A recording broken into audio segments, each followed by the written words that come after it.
Hello and welcome friend, હું H.K.Patel અને તમે જોઈ રહ્યા છો TecMath ગુજરાતી.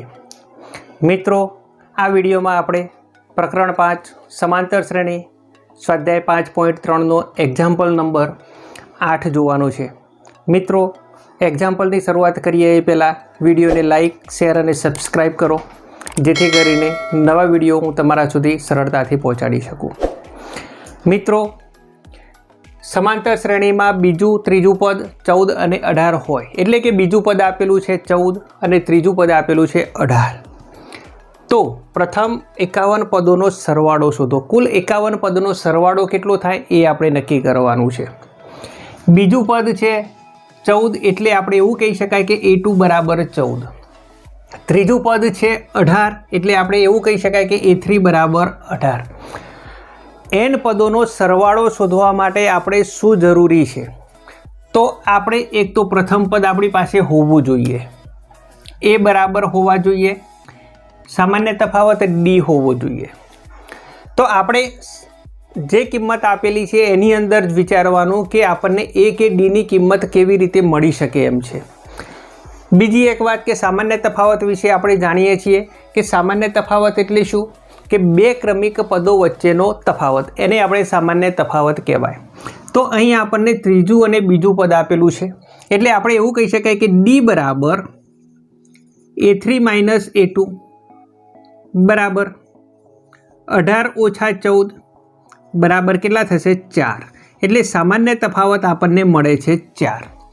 હવે વાત રહી આપણે પ્રથમ પદ નક્કી કરવાની. તો પ્રથમ પદ નક્કી કરવા માટે આપણે શું કરીશું? an બરાબર a વત્તા n ઓછા 1 ગુણ્યા d, આ સૂત્રનો આપણે ઉપયોગ કરીએ. કારણ કે આપણને બીજું પદ આપેલું છે 14, ત્રીજું પદ આપેલું છે 18. કોઈ એક કિંમત આપણે લઈ લઈશું. a2 બરાબર લઈએ તો a2 n બરાબર 2 થયા. પ્રથમ પદ તો છે નહીં એટલે a એમના એમ. n બરાબર આપણે કેટલા લીધા છે? 2 ઓછા 1 ગુણ્યા d બરાબર આવે છે 4. માટે બીજું પદ આપણી પાસે છે કેટલા છે? 14. તો અહીંયા આગળ આવી ગયા 14 બરાબર a વત્તા 2 ઓછા 1 એટલે કેટલા થાય? 1. એટલે 1 ગુણ્યા 4. માટે એને સૂત્ર કરતાં બનાવીએ તો a બરાબર આ 1 ગુણ્યા 4 બીજી બાજુ જાય એટલે 14 તો છે જ, 4 એકા 4, બીજી બાજુ લઈ જાઓ તો કેટલા થઈ જશે? -4. માટે a બરાબર થાય 10.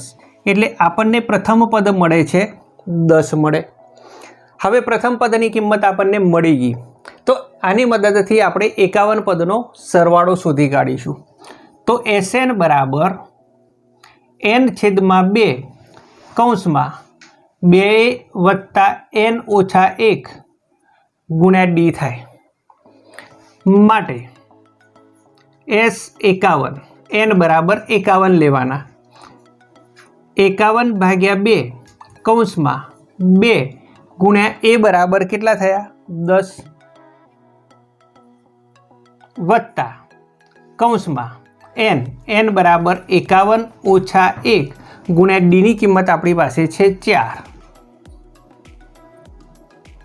માટે S51 બરાબર 51 ને 2 વડે ના ભાગી શકાય, એટલે 51/2 એમના એમ. હવે બીજી એક વાત કે આ પ્રથમ પદ થયું, આ બીજું પદ થયું, બંને પદમાંથી 2 અવયવ આપણે સામાન્ય કાઢી લઈએ. તો 2 અવયવ સામાન્ય લઈ લીધા. તો કૌંસમાં શું બાકી વધે? 2 ગુણ્યા 10 હતા, 2 અવયવ નીકળી ગયા એટલે ત્યાં આગળ બાકી વધ્યા 10 વત્તા 51 ઓછા 1 એટલે કેટલા થશે? 50 ગુણ્યા 4. તો 4ના 2 અવયવ થાય, 2 2 4. એમાં એક અવયવ આપણે સામાન્ય કાઢી લીધો, તો બીજો અવયવ કયો બાકી વધે? 2 કૌંસમાં બાકી વધે. બરાબર 2 2 ઉડી ગયા એટલે અહીંયા આગળ કેટલા બાકી વધ્યા? 51 કૌંસમાં 10 વત્તા 50 ગુણ્યા 2 બરાબર કેટલા થાય? 100. 50 દુ 100 બરાબર 51 કૌંસમાં થાય 110. 110 ગુણ્યા 51 કરીએ તો 110 ગુણ્યા 51 0 0 5 એકા 5 5 એકા 5 અને 110 0 1 6 6 5 એટલે કે બરાબર 5610. આમ 51 પદનો સરવાળો આપણને કેટલો મળે છે? 5610 મળે છે.